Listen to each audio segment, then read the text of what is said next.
मुझे लग रहा है अंसार रजा जी, आपसे ही शुरुआत करते हुए इसके बाद मैं पॉलिटिकल पार्टीज के पास जाऊंगी। ये तो इतनी शानदार बहस हुई, सरकार की ओर से बताया गया, और इससे अच्छा क्या हो सकता है कि कोई भी बोर्ड हो उसको सेक्युलर बना दिया जाए। सरकार ने बहुत ज्यादा इस पर जोर दिया है और यह कहा है कि गरीब मुसलमानों का इससे भला होगा।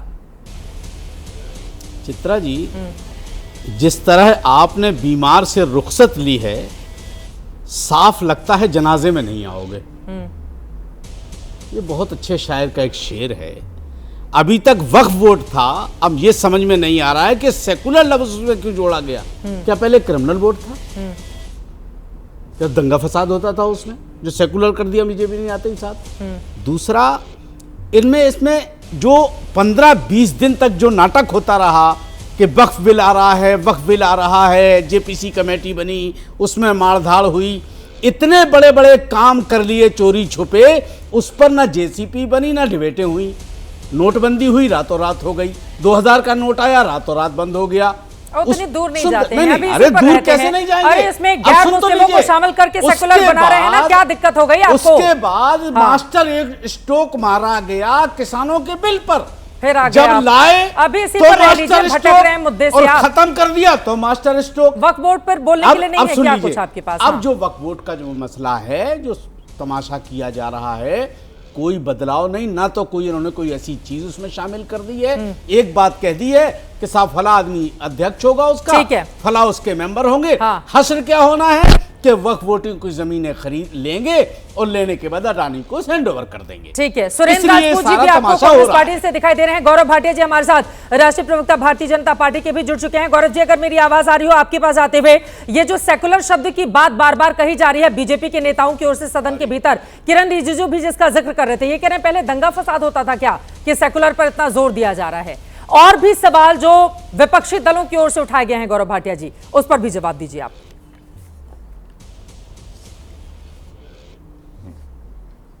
देखिए, सबसे पहले तो आज बहुत आशा भी थी और खुशी हुई, और उसके बाद निराशा भी हुई। पहले आशा की बात करेंगे, सकारात्मक बात करेंगे।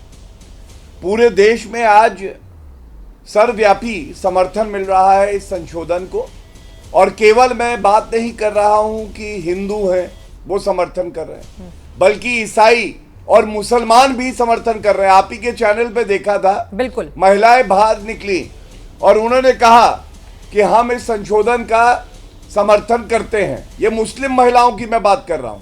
आपको वजह मालूम है? क्योंकि आज ये जो बदलाव आ रहा है, इसमें महिला सशक्तिकरण और महिलाओं की भागीदारी, खासकर मुस्लिम महिलाओं की भागीदारी बढ़ेगी। दूसरी बड़ी बात, मुस्लिम बुजुर्ग बाहर निकले चित्रा जी, और उन्होंने कहा धन्यवाद मोदी जी, हमें भू माफियाओं से मुक्त करवाया है। भू माफियाओं से क्यों? क्योंकि जो वक्त की संपत्ति है ये मुसलमानों के हित में काम आनी थी, लेकिन कुछ भू माफिया इस पे कब्जा करके मुत्तावली बन के और सारे का सारा जो मुनाफा होता था वो अपने व्यक्तिगत इस्तेमाल में करते थे। ठीक है। तीसरी बड़ी बात, चैनल पे ही देखा मैंने आज, जो लोग समर्थन कर रहे थे उनसे सवाल पूछे चैनल ने, उन्होंने कहा कि क्यों आप समर्थन कर रहे हैं? तो कि इससे जो दुरुपयोग होता है ये खत्म होगा, पारदर्शिता बढ़ेगी, और जो विभिन्न समाज हैं मुसलमानों में भी, जैसे बोरा, आगा खानी, महिला, एक्सपर्ट लोग, ये सब जुड़ेंगे। दूसरी तरफ जो प्रदर्शन कर रहे थे विरोध में, उनसे पूछा गया आप क्यों प्रदर्शन कर रहे हैं? शून्य, नील बटा सन्नाटा। उनको पता ही नहीं है कि वो प्रदर्शन क्यों कर रहे हैं। मैं समझता हूं देश एक बड़े बदलाव की तरफ चल पड़ा है। ठीक है। और मुस्लिम समाज को अपना वोट बैंक समझ के ठेकेदार बन के राजनीति करने वालों का अंत होने जा रहा है। मुसलमान आगे बढ़ेंगे जैसे जैसे देश आगे बढ़ेगा। इसीलिए देखिए, आपका चैनल भी दिखा रहा है किस तरह से नाच गाना हो रहा है, जश्न हो रहा है। ये इसीलिए है क्योंकि भारत को इस बदलाव की आवश्यकता थी। सुरेंद्र राजपूत जी जवाब दीजिए। वो कह रहे हैं कि एक बड़ा वर्ग है जो जश्न मना रहा है और कह रहा है शुक्रिया मोदी जी, और यहाँ पर बहुत सारे नारे भी लगाए गए हैं, ये कहते हुए जिसका जिक्र मैं आगे करूंगी, क्योंकि प्रधानमंत्री नरेंद्र मोदी के लिए बहुत सारे नारे गढ़े गए कि ना दूरी है ना कुछ है, हमारे लिए मोदी जरूरी है, इस तरह की बातें। सुरेंद्र राजपूत जी वो कह रहे हैं गरीबों का हक दिलाने के लिए और भ्रष्टाचार को खत्म करने के लिए सरकार ये लेकर आई है, और अभी थोड़ी देर पहले अनुराग ठाकुर का वक्तव्य खत्म हुआ, उन्होंने कहा जमीन जिहाद नहीं होने देंगे, कुछ भी हो जाए। हाँ, 3-4 चीज़ें बहुत इम्पॉर्टेंट है चित्रा। पहली बात तो ये बिल जो है भ्रष्टाचार को बढ़ाने वाला है, धोखाधड़ी को बढ़ाने वाला है और ये संविधान विरोधी है। मैं आपको एक एक करके बता दूंगा कैसे है। दूसरी बात जो भी आपने अपने प्रारंभिक उद्बोधन में कहा कि सेकुलर वक्फ बोर्ड अगर बना रहे हैं तो क्या बुरा कर रहे हैं।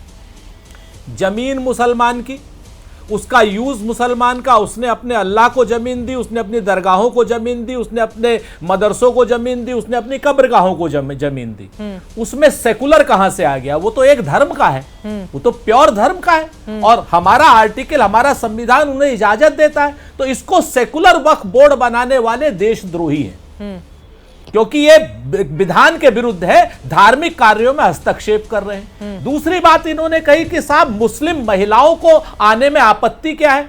तो ये लोग पढ़ लिख करके नहीं आते हैं, व्हाट्सएप यूनिवर्सिटी का ज्ञान है इनको। 2013 से लगातार मुस्लिम महिलाएं राजस्थान वक्फ बोर्ड में भी, अन्य वक्फ बोर्डों में भी हैं। तीसरी बात अभी अनुराग ठाकुर ने एक बहुत बढ़िया करी, वो कहने लगे कि साहब तुर्की में भी ऐसा होता है, इराक में ऐसा होता है, सीरिया में ऐसा होता है, सऊदी अरब में ऐसा होता है। तो क्या आप भाई सऊदी अरब में, इराक में, ईरान में और सीरिया में जो हो रहा है वो आप हिंदुस्तान में होने देना चाहते हैं? क्या आप चाहते हैं बशर अल असद की तरीके से नरेंद्र मोदी जी भी रूस चले जाएं? क्या आप चाहते हैं इस तरीके से तख्ता पलट हो? क्या जिस तरीके से तुर्की में बेईमानी करके चुनाव हुए हैं, क्या आप चाहते हैं कि वही चुनाव हो, या आप मानते हैं वही चुनाव यहां हो रहे हो? क्या आप चाहते हैं जिस तरीके से अमेरिका ने इराक में इन्वेजन किया है उसी तरीके से यहां पर भी इन्वेजन हो? कौन सी भाषा का इस्तेमाल कर रहे हैं? देशद्रोही भाषा का इस्तेमाल कर रहे हैं आप और सदन के अंदर कर रहे हैं, सदन के अंदर कर रहे हैं, मैं सदन के बाहर नहीं कर रहे। आप अगर इस तरीके से कानून वहां के लाना चाहते हैं, क्या अपने बनाना चाहते हैं, ये बताइए ना। अब इसके बाद आप आ जाइए डिजिटलाइजेशन पर सीधा भारत की सरकार, भाटिया साहब की सरकार कह रही है कि 99% से ज्यादा भूमियों का डिजिटलाइजेशन हो चुका है। अभी भाटिया साहब कह रहे थे कि साहब 9 लाख एकड़ से ज्यादा जमीन है, दुनिया का तीसरा वर्ल्ड वो है और कई देश इससे छोटे हैं। अरे भाई उसमें है क्या और वो है किसका? मुसलमानों ने दी है, अपने कब्रिस्तान के लिए दी है, अपने शमशान के लिए दी है, अपने मस्जिदों के लिए दी है, अपनी इबादत गाहों के लिए दी, अपने मदरसों के लिए दी है। 2000 से ज्यादा सरकारी स्कूल हैं उसमें, 50,000 से ज्यादा दरगाहें हैं उसमें, तो उस वहां से एएसआई के तमाम मॉन्यूमेंट्स हैं उसमें। चलिए तो आप मुझे बताइए उनसे कौन सी आमदनी हो रही है? हाँ, एक जफर फारूकी हैं, भाटिया साहब जो कह रहे हैं, भाटिया साहब आपकी बात बीच में मत बोलिए प्लीज, आप बड़े राष्ट्रीय अपनी बात जल्दी से खत्म करें, बाकी लोग भी इंतजार कर रहे हैं। सुरेंद्र जी प्लीज जल्दी से अपनी बात खत्म कर लें। मैं चित्रा आप तो उत्तर प्रदेश से आती हैं। लखनऊ में पिछले 24 साल से जफर फारूकी नाम का एक अध्यक्ष बना है सुन्नी सेंट्रल वक्फ बोर्ड का पिछले, और इसके खिलाफ भाजपा ने तमाम प्रदर्शन किए थे जब इनकी सरकार थी। इसको हटाओ, ये इतना गंदा आदमी है, इतना ऐसा है, इतना नीच है, इतना बेईमान है। 1000 से ज्यादा मुकदमे लोग बताते थे भाजपा वाले। पिछले 8 साल से भाजपा की सरकार है और पिछले 24 साल से वही जफर फारूकी, वही जो सो कॉल्ड बेईमान जफर फारूकी है, जिसको भाजपा बेईमान कहते नहीं, ठीक है वो जफर फारूकी।